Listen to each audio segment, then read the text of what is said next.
Welcome to Mastermind. Today we are joined by international master Andras, one of the most respected chess educators and analyst online. Andras is widely known for his clear, structured teaching style and his ability to turn complex position into simple, actionable ideas. As a coach, analyst, and a content creator, he has helped thousands of players build real understanding rather than memorizing patterns, a rare and valuable approach in today's chess world. With years of competitive experience and a deep love for game, he brings a unique and practical perspective on how strong player thinks and make decision.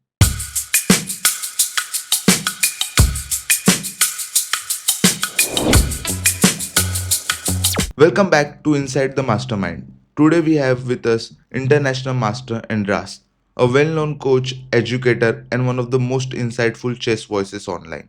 He's known for his crystal clear explanation, practical approach to improvement, and his honest, no nonsense teaching that helps thousands of players understand chess at a deeper level. Andras, it's a real pleasure to have you here. Thank you for joining us. No, the pleasure is mine. Thank you for inviting me. I know that Grandmaster Avruk has already been your guest, so I am honored to follow him and being your next guest. So, yeah, thank you so much for having me. Yeah, that's nice to hear. We have even published that episode. Oops. Yeah. Sorry. I saw it on Twitter. Yeah. So we have published it. So before we bring up the board, I'd love to start by asking like what made you choose this particular game for today? Like was it your favorite from your playing days or one that holds a special lesson for you as a coach?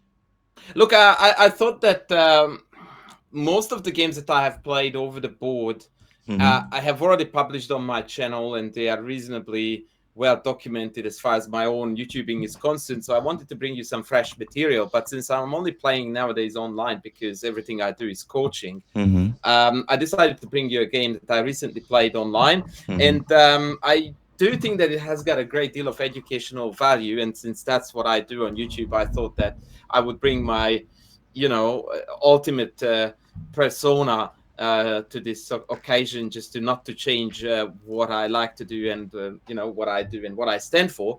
And Mm-hmm. so I am hoping that we are going to be able to present this game in a way that is going to be very instructive and educational. Sounds interesting. And also to the viewers, I would like to tell that runs a beautiful channel, and I will link it down in the description. Do check it out. I'm sure you will like it. So, all right, let's Thank you. dive into the game and step inside your mind. Show us the game and take us through what's happening behind the moves.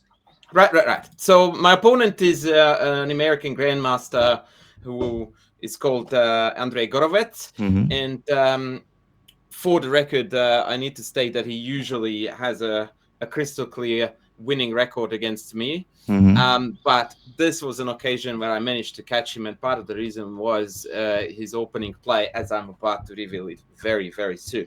So usually I don't play the English with black, and the reason for that is because my two main openings against d4 Mm-hmm. are the King's Indian, Okay. and the second one, which I also happen to have a chessable course about, Mm-hmm. is the Slav, the classical Slav. Okay. And when people ask me about what should I play against the English, I almost always counter with a question rather than an answer. And my first question is, what do you do against d4? Because many openings can be played against the c4 move orders and basically just transpose it into a d4 opening. So, for example, if you play the Dutch against d4, you can Mm-hmm. totally do that against c4 as well. There's absolutely no reason for you to have a secondary opening. Or if you play the Slav, like I do, then you Mm-hmm. can play c6 and you play d5 against everything. Yeah, you have to learn some Rieti setups, but these are very easy to learn and understand. They present zero pressure on black and as such easy to learn. But every now and then I like to throw in the English, and the reason for this is because I am a e4 player with white, and I love playing against the Sicilian. And Okay. this is actually a reverse Sicilian. Yeah. Yeah. So every now and then I just go like, let's have party. And so we decided to have a bit of a party. Knight Mm-hmm. c3, knight f6, g3. and I played bishop b4. Now, the astute observer would immediately notice here that what we are playing here is actually a reverse Rossolimo Sicilian, where Mhm. instead of playing d5, white plays bishop b5, reverse version bishop b4. The idea is to damage the structure, and then depending on how white recaptures, we'll take it from there. Mhm. My opponent played e4, and this was the first move that made me go like, okay, this is interesting. I Okay. did not expect this move at all. I Mhm. was fully anticipating the very logical bishop g2, against which I likely would have castled and just take it from there. But e4, I felt like, oh, this is actually a bit funny. So now my opponent's only sensible setup is what is known as the Botwinic English, which is known for the white piece formation. I'm just going to play a few random moves for black that focus on the white setup, where the knight goes here, the bishop goes here. Usually this bishop ends up being on e3, then Mhm. white castles, and they play for f4. And this Mhm. setup is known as the Botwinic Iron English. Mhm. And I thought that maybe that's what my opponent wanted to get into here. Please note that this move is not a blunder of the pawn, because after take, knight takes e4, queen d5 Yeah, like is going they to do it double in Rui attack. Lopez, right? Exactly. It's a Rui Lopez motif. Same story here. Yeah. I can't defend both of them, and I just gave up my bishop for not a lot here. So that was not. Yeah, like I had a curious question which I even had when I started chess and I never got the answer. So Uh huh. we play Sicilian from black, right? And it is Yep. considered to be a very good opening as a Correct. black player, okay? But let's say if it's quite decent for black, and then if white decides to play English, which is almost a reverse Sicilian, Yep. then how doesn't he has that great advantage, like because he's a move ahead, a tempo ahead, right? Yeah, look, it's always an interesting philosophical debate. So there is a reason why black openings are black openings, because Mm-hmm. that's the best you can do with black. Mm-hmm. But generally speaking, we tend to think, and by we, I'm referring to, well, maybe I will leave myself out of this. So leading opening theoreticians Yeah. and top chess players like to think Mm-hmm. that there is more to life when you are behind the white pieces than playing a black system with an extra tempo, Mm-hmm. meaning that even that is not ambitious enough for their liking. And I like that attitude, because what it tries to convey is that they try to really get to the bottom of things and not simplify an otherwise very, very complicated overarching question, how to get an opening advantage with white. And they don't just, slap it in your face that, oh, it's easy, just play a black opening with an extra tempo. Yeah. No, actually, it's not that easy. That is the reason, by the way, why openings like 1f4 are Mm. not particularly popular on any level above, 23, 2400. Hardly anyone plays it, even though it's a reverse Dutch, Yeah. right? And likewise, the English is ever so slightly different, because some lines in it are quite similar to Sicilians, but others aren't, Mm-hmm. right? So it's a bit of a mix. Some are reverse Sicilians, but there are a lot of variations in it that are not at all Sicilian like, and they have got their own unique character. The Botwinic English, for example, is a prime example of that. Mm-hmm. Yeah. Okay. Interesting. Yeah. Yeah. So after e4, I decided to keep things simple and just castle. Mm. My opponent played bishop g2. And here I did something that I think you are going to find a little bit strange. And I'm very, very glad that I did do this, because these two moves that I played here allowed me to stir the game towards a very unique setup. So what I did here is bishop takes. I mean, obviously this capture would come sooner or later, Mm. and preferably sooner now, because if I delay it for too long, then I might not be able to even inflict any kind of structural damage. And actually, the structural damage, even that is nominal, but Mm. work with me on this one. So my opponent took back with the b, Okay. and If you don't mind me, I'm just curious. What would you play here if you play this with black? No, not really any wrong answers as long as we don't hang a piece. Like Yeah. what sort of way would you develop your pieces here? So These two. these two pieces, Hmm. I don't know. Like, I think white took with the b pawn maybe to struck in the center.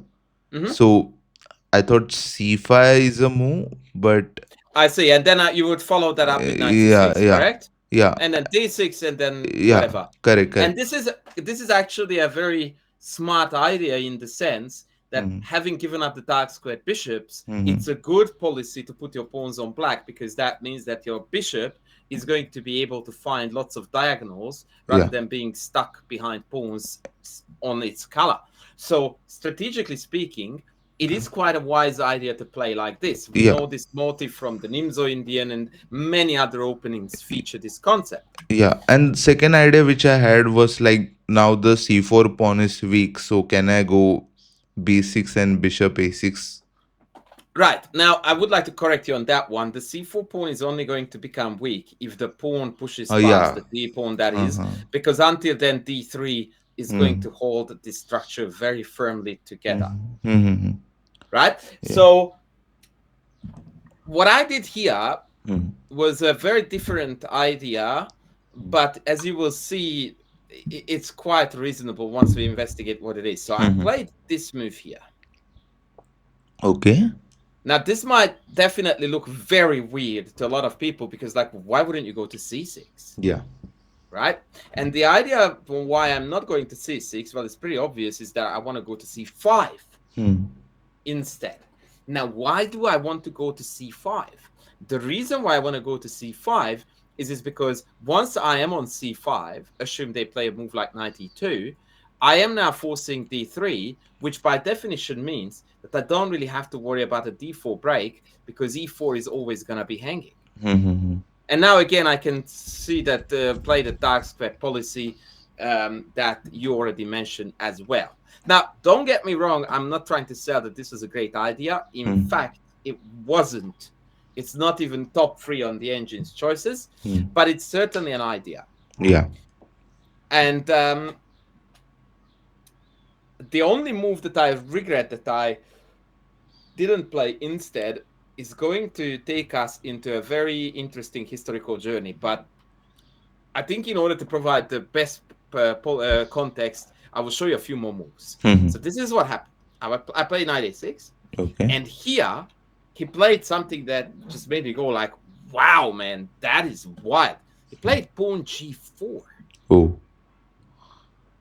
Wow. Now, I always tell my students Mm. that when they play a game, they must evaluate their opponent's moves Mm.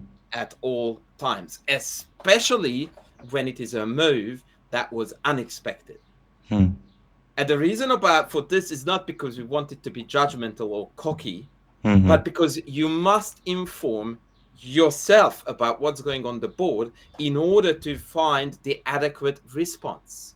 Okay. Right? So g4, I did not expect that, is not good enough for us to make an informed decision about what the best move is for black here.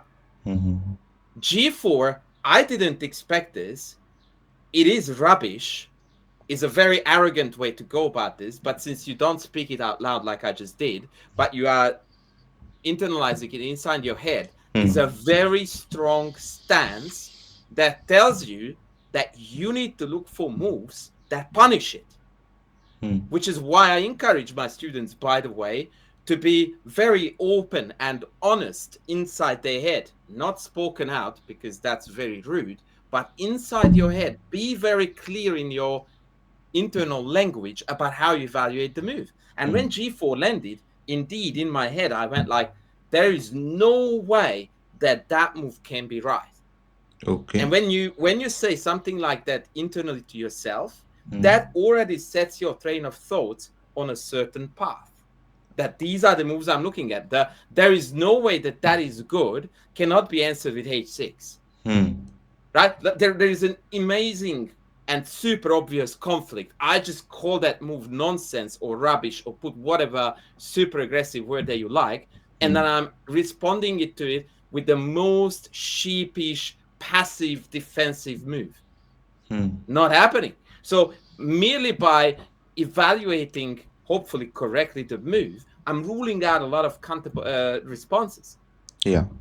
And so what I did here was I went like, man, it's go time. Oh. So you got to DeFi this way, like which you described now, that you first said to yourself, it is not possible to play G4. So I have to Yeah. respond aggressively the way I responded in my mind. Yes, And then you came up with this. exactly. Yeah. Okay. So from here on out, I only had extremely violent candidate moves. To be very precise, I had two Mm-hmm. candidates: knight c5, which Mm-hmm. attacks e4, Yeah. and d5, which attacks all three pawns. Mm-hmm. So to be clear, the main idea of d5, of course, is that I just opened up my bishop's diagonal toward a pawn on g4, Yeah. and so something on the white side is definitely going to fall, Yeah. So right? now, Yep. just to know, I understood like how you came to DeFi, but how fast can we see that? Because now when I see it, once you show me, I understand the idea completely. Like I see what you are trying to do, but like as you say, it's attacking three pawns. At the same time, there are like two ways to even capture it, right? So Yep. generally, we don't see moves like that. Once you see it, it's easy to understand. But Yep. how will you say that? Okay, we can even consider those moves like putting a pawn which is already on like going on a square where two pawns are controlling the square, like here. Yeah, look, I do come across this kind of question and Mm-hmm. thinking a lot from my students, and generally speaking, it is a mentality, uh, a question of mentality, a question of attitude, Mm-hmm. more so than a question of chess skill. Mm-hmm. And the proof to that is that as soon as you saw the board, and I don't mean to suggest that you are a far worse player than I am, Mm-hmm. but work with me here. So as soon as I played it, you went like, yeah, that makes sense, which means Mm-hmm. that you are capable of playing a move since you understand it, right? There is Yeah. no way that you would be capable of playing this if you even seeing it, you just go like, I'm at total loss. Like, what is going on? I don't get this. But Yeah. you immediately clicked, right? So Yeah. what separates potentially you from me Mm-hmm. is that you don't look for it, Yeah. right? That is an attitude problem. Because the way I describe it is that once I receive this move, Mm-hmm. nothing is off limits. Nothing. Okay. And because of this is what I call how your chess is wired. And I am firmly believe that this is the correct wiring of chess, which Mm-hmm. is that once we hit that stage where you confirm nothing is off limits, you Mm-hmm. look for the crazy moves first, the ones that look like they shouldn't work, because Okay. they are usually the type of moves in chess that are either the leading moves into tactics or the tactics themselves, right? A Okay. tactical idea in chess is almost always something that is not meant to work, but in the given circumstance, it does, Mm-hmm. right? Interesting. And so I'm looking only for moves that are extremely viciously aggressive, bordering the crazy, Mm-hmm. right? I'm not looking at 95 Yeah. because there's nothing vicious about this. That's just stupid, right? But I'm looking at productive moves like d5, which Mm-hmm. I'm supposedly not able to play. Mm-hmm. But since the rules of engagements have changed with g4 to nothing is off limits, I am now looking at d5. If they had played here knight e2, this move would have never ever crossed my head, ever. Okay. Right? So the way I like to see it is I'm being provoked and I need to fight back in the most vigorous fashion. Bang. Got. And by the way, d5 is not the best move here, but it's top three. Yeah. Yeah. And if I were to play this game again, I would do it again in a heartbeat. Yeah. Now I find it difficult to respond as white here. Oh, So of course you do. It's so not easy at so all. why not to play it, right? The opponent doesn't have an engine hopefully on. So Yeah. Yeah. Now, allow me to now go back a little bit. Yeah. So when I got to this stage, I already knew that I was going to play, and only because my opponent facilitated it for me, I Mm-hmm. knew I was going to play a vicious, super aggressive attacking game, Mm-hmm. right? I'm not saying I was going to win a beautiful attacking game. I'm not saying that. I wasn't thinking that. But what I was thinking was that I'm going to set this board on fire. Yeah. I like the approach. And I did. But in hindsight, I could have already done it here, which Oh. was obviously an interesting idea. And I'm not selling this to you as a way to win this game and what a miss I played by playing knight a6. Mm. But this move is incredibly venomous. Okay. And when I played my own idea, a certain game popped in my head, which was Bobby Fischer against Boris Spassky in Mm. their late rematch from 1992 when they were both already seniors and Fischer came back from retirement. It was Yeah. played in Sveti Stefan. Mm-hmm. And Bobby played there an attacking game, which I'm going to now show you. Allow me to close Yeah, the sure, board sure. here. We have the Oops. time. Please do it. Sorry, I didn't mean to smash the board. I can't I, stand that I like feature. that animation, honestly. I can't stand it. So, speaking of the Rossolimo, Yeah. Bobby plays the Rossolimo against Pasky. Yeah. And in this position, I'm trying to record this from memory, so bear with me here. Yeah. He plays b4. Mm. This is a stock standard idea in the Rossolimo. The concept is that you want to play a3, and Ah. when they take that too, then you are very quickly either going to control this diagonal denying castling rights, which is theory, or you can also jump into c4 very, very quickly, which has a lot of annoying threats associated with it. And if they don't take, then you are just going to take it back. That's it. So if they don't take, you take back, and all of a sudden you have got an a5 to work with. Yeah. And c5 doesn't look nice, but is it even a move? Just to make sure. Like there. c5. Not here. Before. After a3. After a3. Yeah. This is what happened in the game. Okay. Oh, wait a second. Was it? I think it was c5. Yeah, work with me. Yeah. Take, Yeah. take, d4. Oh. Ed, bishop b2. d6, knight d4. Yeah. Queen d7, knight d2.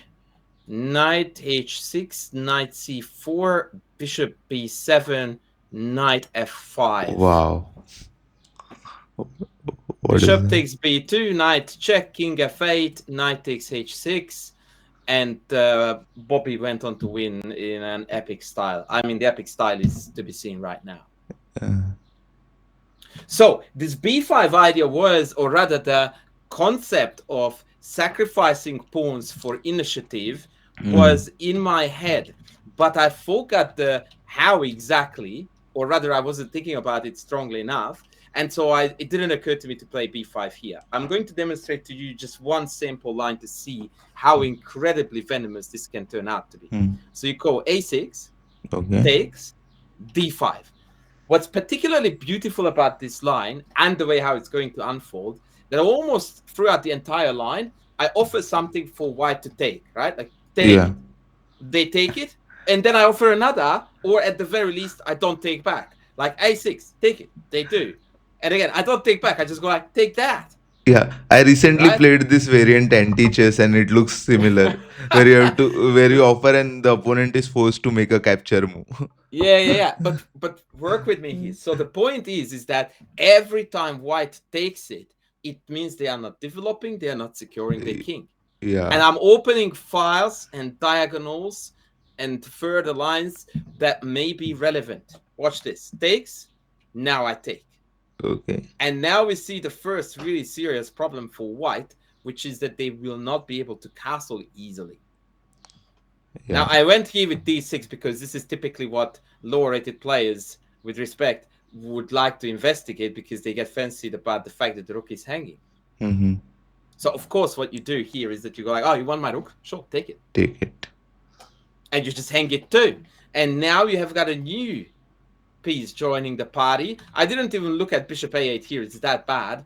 After queen takes, now an entire army is ready to pounce against what I like to describe as backrank fest.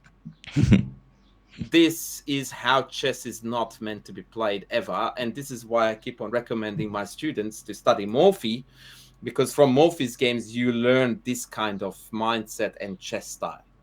Yeah. Okay. And now after f3, knight c5, knight e3 check, it's going to be absolutely carnage city. So if I just like, let's say I go knight e2, that actually allows now mate in 3, check, check, and mate. Yeah. If I develop the knight this way to keep an eye on this, then I'm going to lose at the very least a queen. Like I'm not even trying here with black to actually inflict heavy damage. I'm just taking the low-hanging fruit. I see. So I carried on with DC7 here. And again, just note the beauty of a fully developed army versus absolute nothing. Like, if in this position you start counting material, that means that you are not understanding the main features of chess in general, which is the dynamism and attack and aggression always overrides material. So if you were to ask me right now, what is the material balance on the board, I would tell you two things. First, I have no idea. Two, it's utterly irrelevant, which is why I don't have any idea about it, by the way. Because if it mattered, I would know. But I don't care, because I'm about to go in for a kill. So for all I care, white can be a rook up. It's not, doesn't matter. Yeah. Right? Now, to be fair, if white still has this head screwed on, then they can survive the worst by tucking the king away, but still miserably suffering with connecting kingside with queenside. Yeah. And obviously, the light square dominance is everything. So this, in my book, is material gain for black. Because I had no intention, with the rook, but the bishop being absent from here is going to facilitate so many super easy attacking patterns for black that good luck surviving this. So, yeah, this b5 idea, I was sort of spewing afterward when I saw it, but yeah, I mean, you can't have it all. So I played knight a6, g4, d5. Yeah. My esteemed opponent captured the pawn. Obviously, g4 would be met by knight e4. That looks absolutely tragic. So he captured d5, and I captured g4. And I was very happy. Yeah. Got pieces developed. That's all. Oh, man. Yeah, there's still a giant gap on d3. So white is definitely in struggle city. So they played queen a4, which is, again, a seemingly logical move. But if it were a queen move, it really had to be queen c2. At this point, I must say that my opponent was playing uncharacteristically poorly in this game.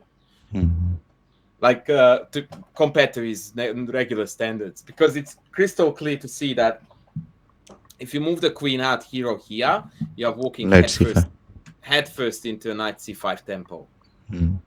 Right? Whereas with queen c2, it's not that clear.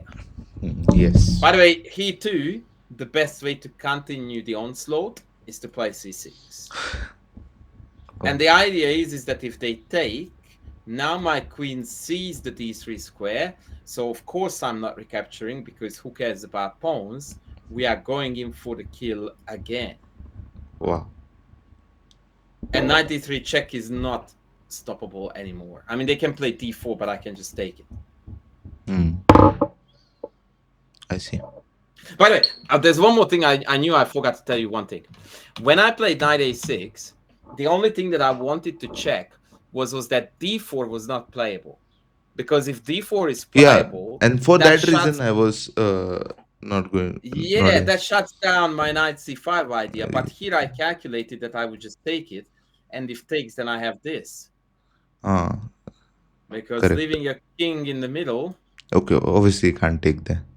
Is never good. Well, they can, but I mean, it means I'm going to regain the piece. Yeah. And having that light squared bishop off of the board is not going to be good news for white, having this many weak squares on the dark light color complex. Yeah, and So this that time was you didn't even give the rook for that.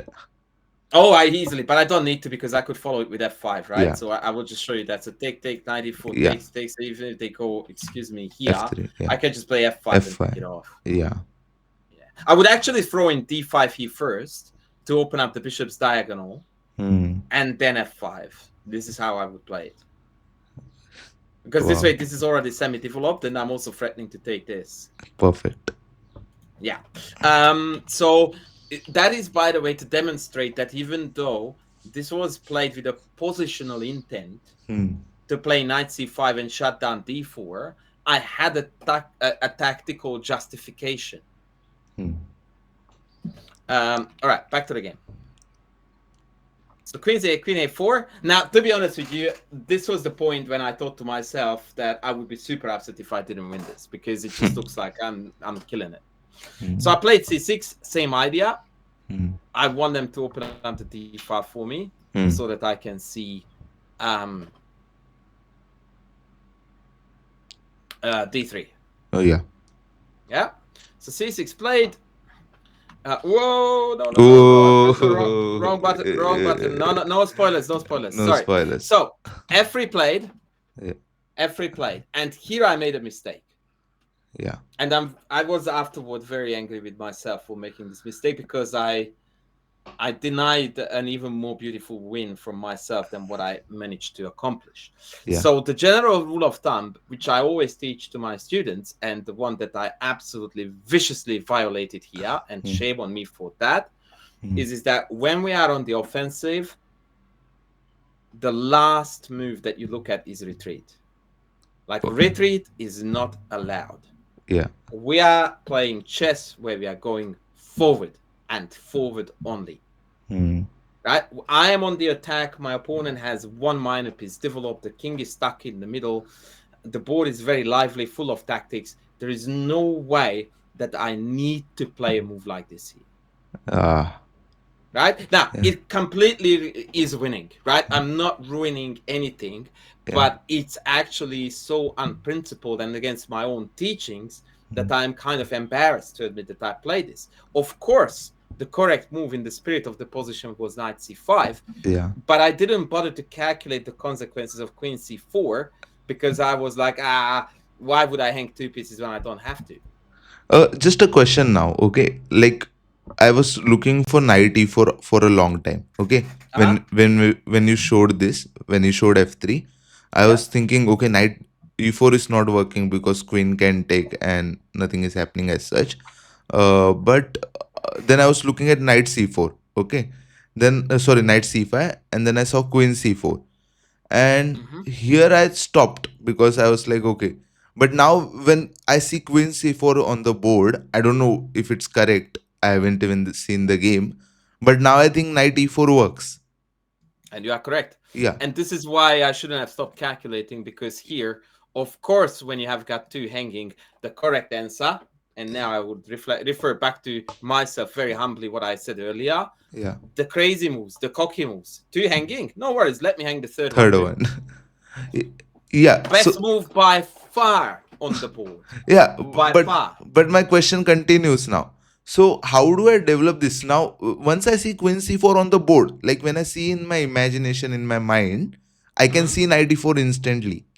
Okay, but when I'm calculating, then I can't see it. Like I stop. Look, there are two layers to this problem. The first one is that there is chess understanding. Let's rephrase that for chess intuition, and then calculation. Right? So generally speaking, very good players have got both at a very high level. Yeah. And the good thing about these two things is that they feed off of each other. So if you have got the right chess intuition, then you start calculating the correct move, which means that you save a lot of time and energy by not looking at nonsense like the one I played. Yeah. Because you instantly look at the right move, and because of you are also a good calculator, right? You are going to be able to figure it out very quickly. In our case, or in my case, I claim to, I like to think of myself as someone who has very, very good chess intuition, Hmm. and mediocre calculating skills for my title and my level. I would or say or, the or, same for or, or myself. average or average, right? Yeah. So what I tend to do, and I used to be like this, by the way, even when I was actively playing, Yeah. Yeah. is that I would follow my intuition even to positions that I couldn't clearly calculate, Oh, because I trusted my intuition more than my calculation. that's. Now, it is not a way that I would recommend anyone to be, Mm-hmm. but if you are someone who has proven their intuition to be more often right than not, Hmm. it is still a better way to play chess than going like, well, my intuition tells me it's very good. Some lines I could calculate to prove it, some I can't quite work out. I'm not doing it. That usually leads to a very, very unfortunate scenario where we are not rewarding our good intuition. And obviously, our calculation in that case is not going to be able to do anything for us. Having said that, in either case, you would want to work on the side that doesn't work for you. But Okay. to answer the question, for the context, 94 here requires heavy commitment and a lot of calculation, Hmm. or your trust in your skills, because the line is not easy to calculate. Yeah. So Not because it's deep, but yeah. because white has so many responses. Yeah, like before we see the calculation part, I have like the continuation question. So as you described yourself, I like I will describe myself similar. Like at my rating level, I think I have a very good intuition for my level, and I think I have terrible calculation, not even mediocre at that level. So what is happening at my end is, so whenever I play rapid, okay, rapid over the board or whenever, I can even take down 2000 FIDE rated, and that too in India easily. Okay, like I don't have to do so much there. I can just take them down, and in rapid, I even have more time than them because I'm playing on intuition. So what I do in rapid is, okay, I see lesson 94. I will trust my intuition. Okay, if it works, it works, and then I will play and I will figure out overall, like when the moose comes, I will try to figure out on the way. But in Mhm. classical, what's happening is, let's suppose I got f3 on the board. Now I have all the time in the world to calculate, right? So I will Yeah. sit and I will say, okay, let's calculate. Then I will even say knight e4. Okay, I will take the time. I will play knight c5, and then knight queen c4, knight e4. I will see everything. And as you said right now, okay, like it's very deep calculation.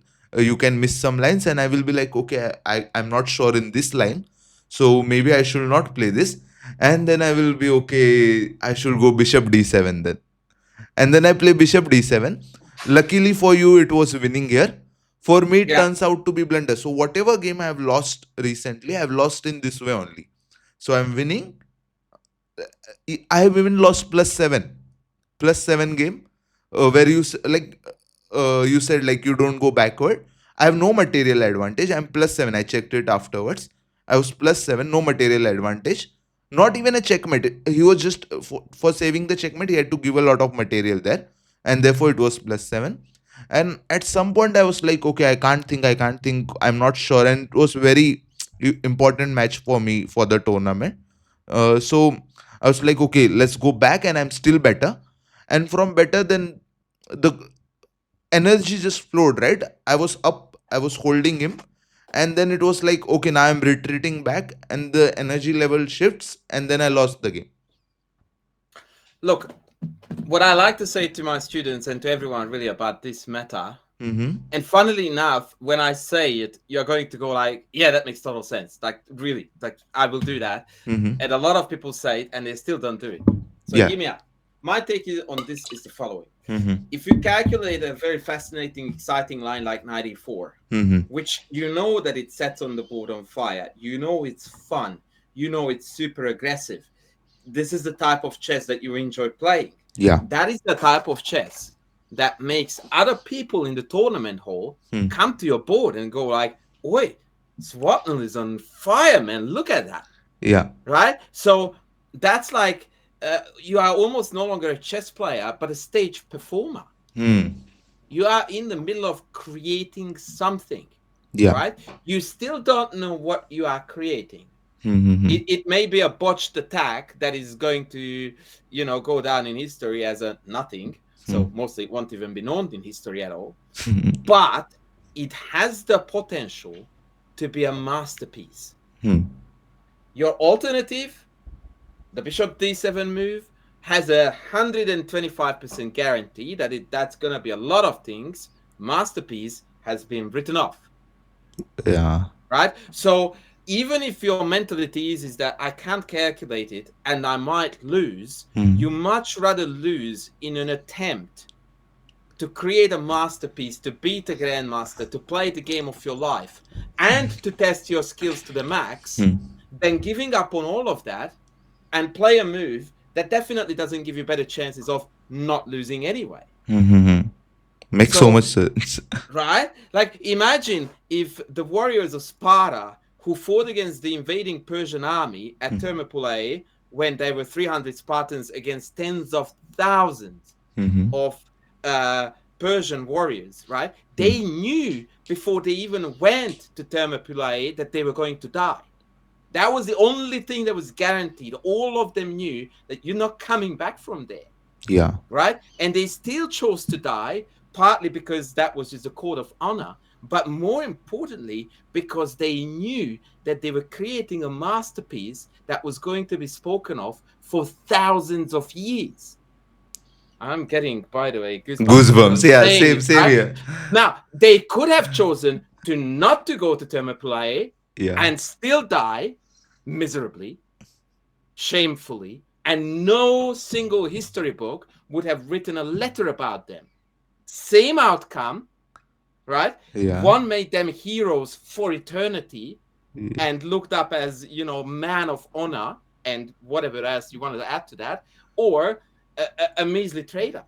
And the best part of it is that in our case, we don't even have to die. We actually have a chance for victory. They never had that. There was zero chance that Thermopylae, well, actually not true. There was a chance until they got betrayed. Yeah. But for the story's sake, let's just pretend that they knew 100% that they were going to die. For you, it's 50-50. Hello? Like, Why not to do like, it? why wouldn't you go for it? Your guts tell you it's right. It looks amazing. Party time on the chessboard. Everyone is gathering around because they smell blood in the water. And you are the conductor of this magnificent piece. Bring it any day of the week. Yeah. And if you lose, you go like, at least I tried. Yeah, makes so much sense. I will do it. Right? I will do it. So I used to do it. And then I stopped doing it. Like, I don't know why. Look, Like, I there, got more losses. there is a fine line that, and this is the difficult part of this, right? Like, Yeah. as a concept, it sounds great. Yeah. But as you lower the chess skill, it becomes harder and harder to determine what are the type of moves that are just outright bonkers and create no winning chances, Yeah. and the ones that actually really genuinely set the board on fire, and they carry the weight that allows you to genuinely create winning chances. That's the crux of the meta. It's not so much the willingness to risk it, it's the skill to know where the threshold is, where it's actually risk and not outright craziness. Also, do you think we can solve it like this? So now I know I'm terrible at calculations, okay?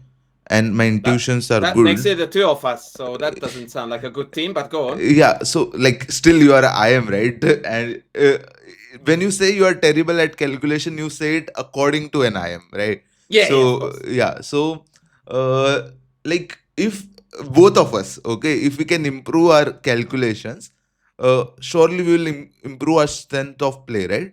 So Yep.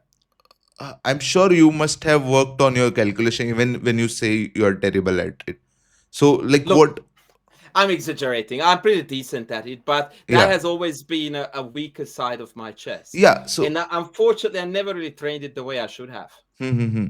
okay, so you haven't. So let's frame it this way. So if you had time to go back, you know, you had a time machine, you can go back to your younger self. And if you had a chance to speak to him to now, okay, I haven't worked on my calculation as much as I should have, and this is your time, please work on it. What would you suggest him? Like, like let's suppose you are 1600, same on my level right now, and I am your younger self, and just tell me like, okay, Swapnil, work on this, and that will help you to improve your calculation.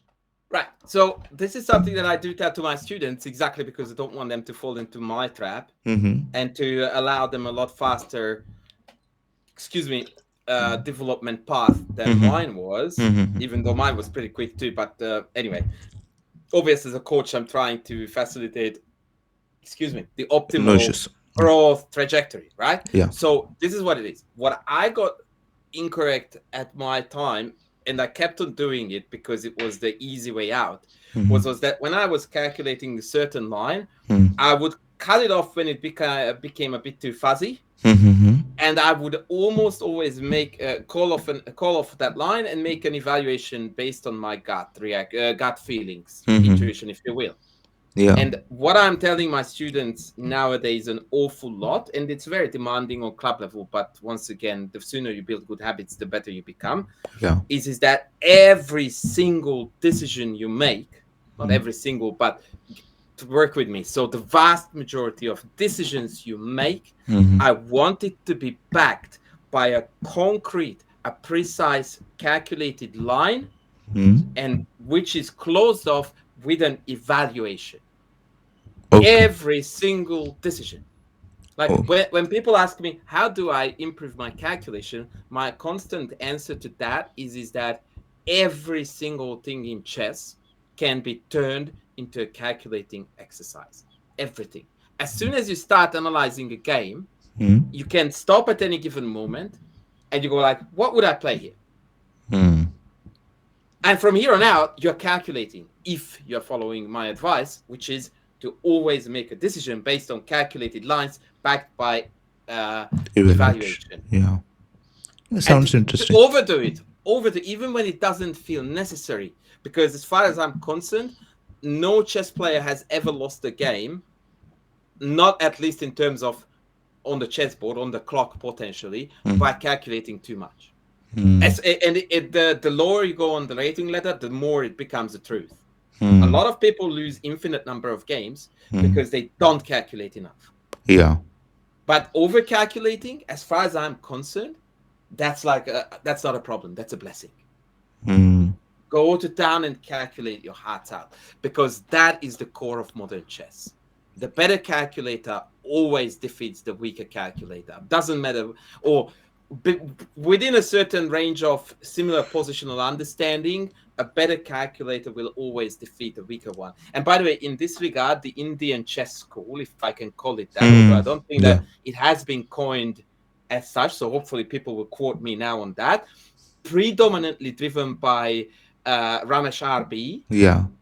is maxing this concept Yeah. Yeah. to the full and beyond, Yeah. right? So everyone is across the globe is dreading the Indian kids. Yeah. And Yeah. I'm sorry if that sounds a little bit too casual to describe any Indian chess player between the age of 3 to 20, Hmm. because they calculate their guts out. Yeah. Yeah. They do. Like when I. And you don't beat them by out calculating them. You beat them by having a better chess understanding and acquiring better positions based on that. And then hopefully from there on, you can convert because they are already so far behind that they can't calculate their way back. But as soon as you drop the ball, Hmm. you make an inaccuracy or whatever, they are onto your case like there's no tomorrow and you're gone. That's it. This is You're so done. true. This is so true. You're done. You're done. A prime example of this, by the way, is Gukesh, Yeah. I was going to right? take the name. Yeah. Like, hello, Miss Captain Obvious. Obviously, he's a world champion, right? So he Mm-hmm. might be pretty good at this. But no, seriously, like he does nothing but calculates the living heck out of everything, Hmm. right? Even Magnus Carlsen reflected on how shocked he was about certain moves that Gukesh would consider in a position because no chess player with a decent chess education would look at that. It looks so horrid. Hmm. But when you come from a different chess school where the number one weapon in your hand is that you calculate it, you evaluate it, and then you're done, Hmm. right? That's a weapon. It can be a curse too, especially on that high level.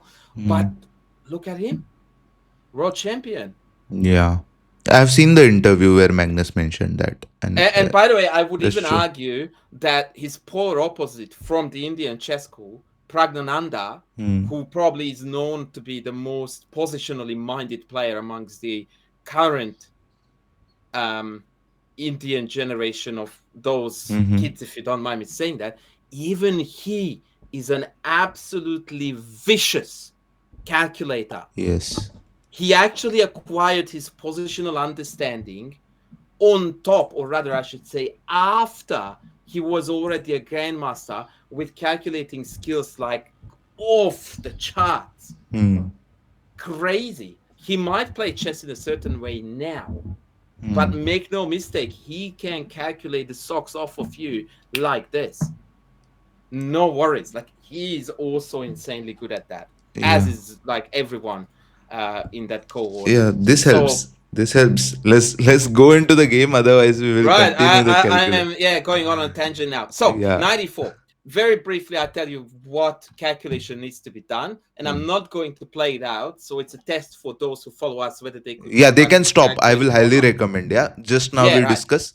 Just So calculate I will show you everywhere. the line. Yeah. In fact, I will draw arrows to be a little bit helpful. So 94 Yeah. introduces Queen H4 check, complete Carnage City. Yeah. Right. So the only move that we really need to look at is capture here. Hmm.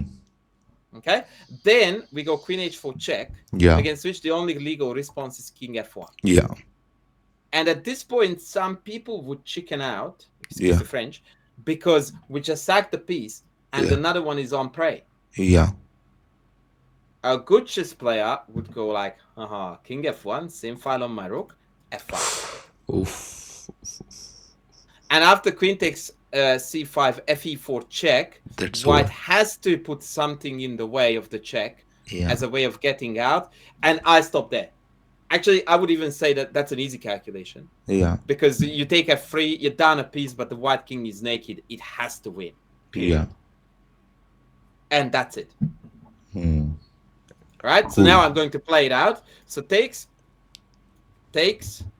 check, King F1, and F5. You would find that any grandmaster would be happy to call it off here and not calculate beyond because they know that they will win. Yeah.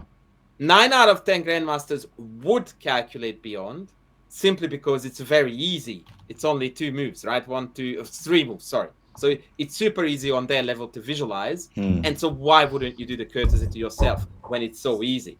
Yeah. Right? But they don't need to because Yeah. this position is screaming to be carnage. Yeah. Right? So that's it. I don't think I brushed this off as a super obvious win. Yeah. This looks Work- over, right? Work with me here. So there is 2 motives at play here. So this is where tactical alertness comes in very, very beautifully. And you realize that the white queen is unguarded. And that becomes relevant in the variation King D1, Queen G4, Bishop F3, when you just go check, and that's not the pick of the rook, but the pick of the lady. Like we can do it even earlier, right? No, I couldn't because I needed to eliminate the pawn on Yeah, G4 to correct, clear correct, out the correct. fourth. Yeah, So I I think needed I've to just bad establish visualizations. the connection between the two. Yeah, And now if bishop blocks, I check the queen down. If king c2, I just take everything. And now I am ironically up material by so much. Again, I can't be bothered to calculate. yeah. Game is over. So this was an embarrassing miss. I played bishop d7. But thankfully, this was good enough still to win.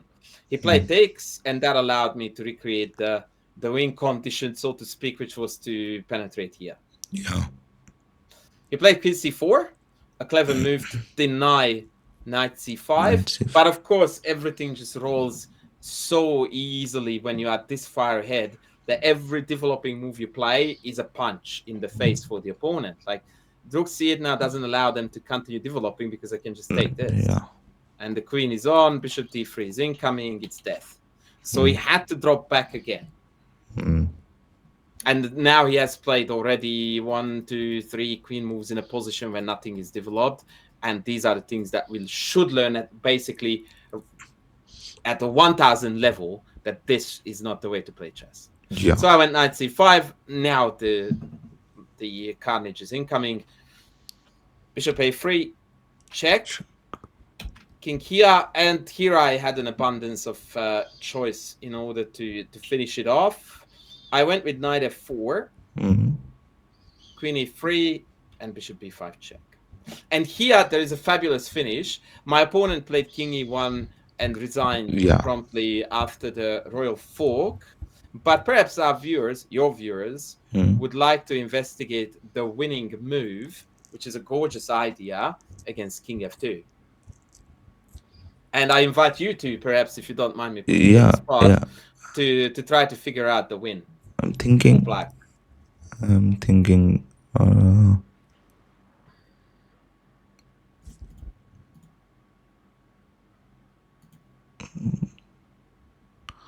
I I have a very silly idea. Like go bishop d3.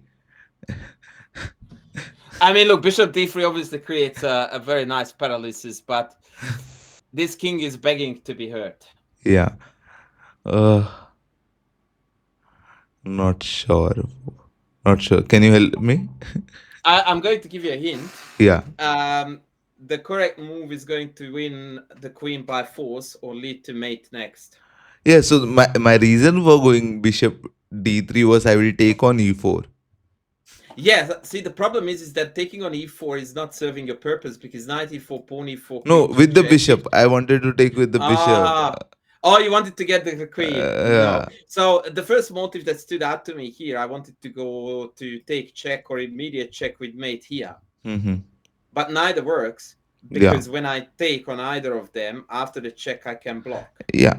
If I Yeah, don't but do anything fancy, knight d3 is winning for sure. Like yeah. I'm just looking for. But if we insist on moving this knight to the correct spot, you will find something really, really cool. Uh, It's just so not one of these. not one of these. So then it's knight d5.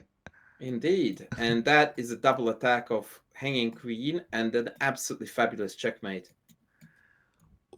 Oh, now I get the point. Now he doesn't have the f3 square. Yeah. So now the queen can't cross over to block the check. What a way. What a way. And you saw it, right? Oh, yeah. So Yeah. when I played this check, I already knew that this was going to be carnage. I was hoping actually for king f2, because that would have been a neater finish. This one was a bit mundane, but whatever. Yeah. Whatever. So, like now I understood what I have to improve.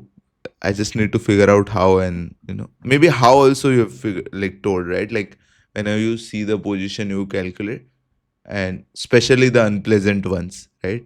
Yeah. And keep going. So like here also, knight d5.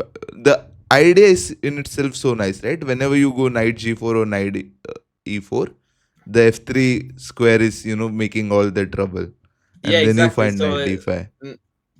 this is the problem. I mean, king f3 is also playable, but it Yeah. probably loses to a lot of things, primarily maybe to f5, Yeah. creating some nasty threats.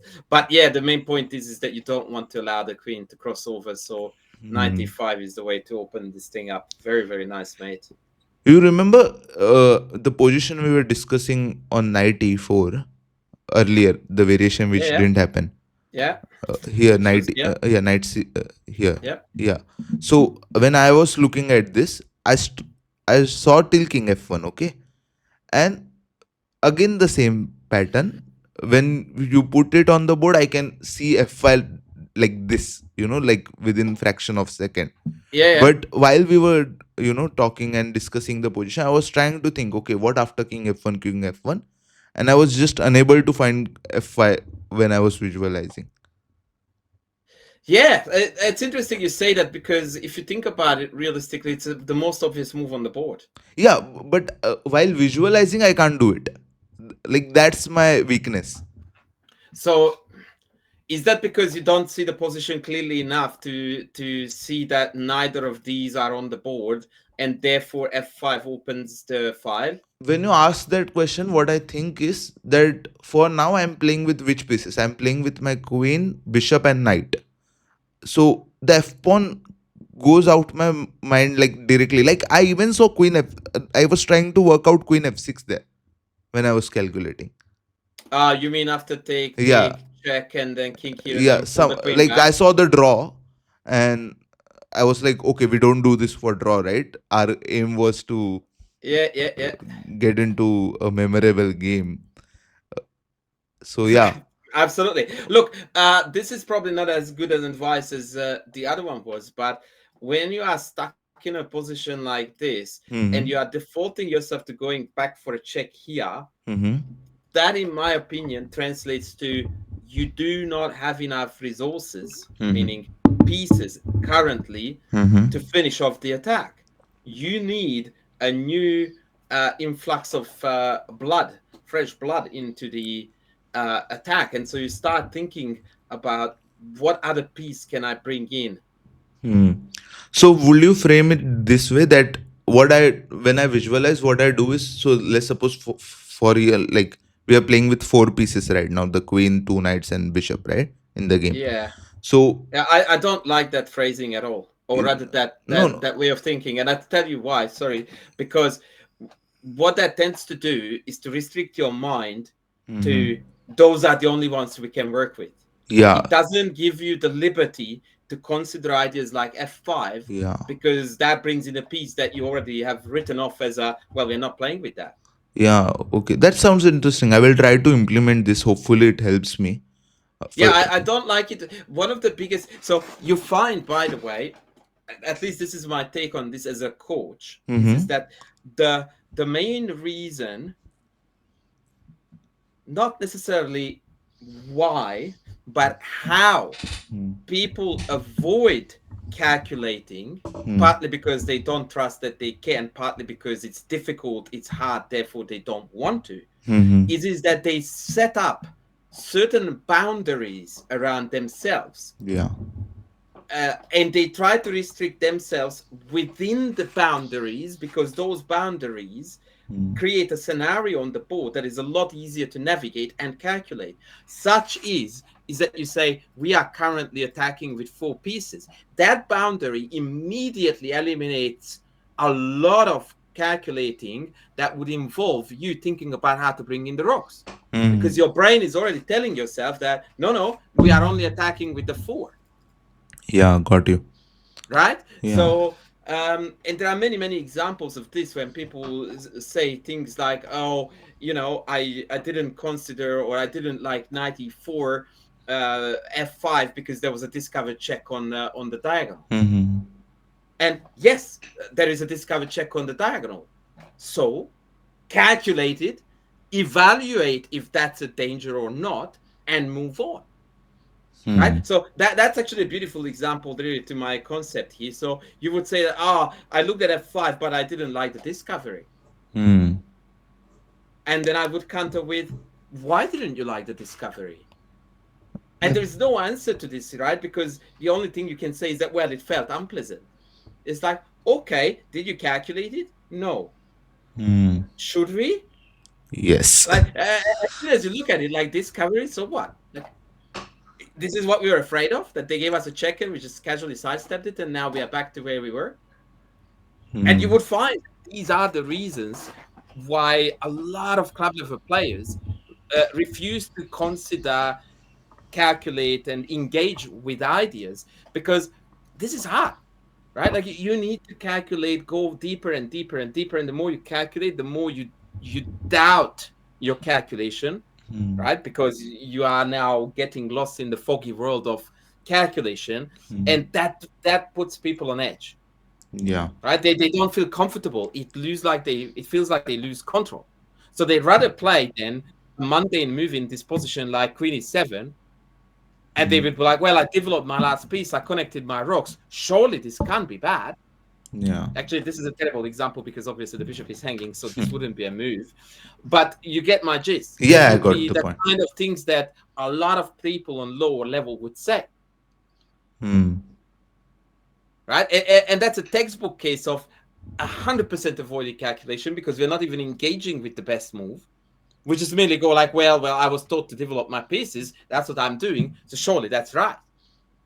Coach, you are the one who tells us chess principles, develop the pieces, connect the rocks. No worries. I am playing by your rule. Not It really, because got this you. position is begging for carnage. Yeah. And we didn't need rocks connected at all. Yeah. We needed to murder this king ASAP, which, by the way, is the purpose of the game. Yeah. Right? So this is when you switch out of airy fairy talk of connecting rocks and you Hmm. rely 99% of calculation. This is the hardest switch, by the way, in my opinion, for most club level players. Yeah.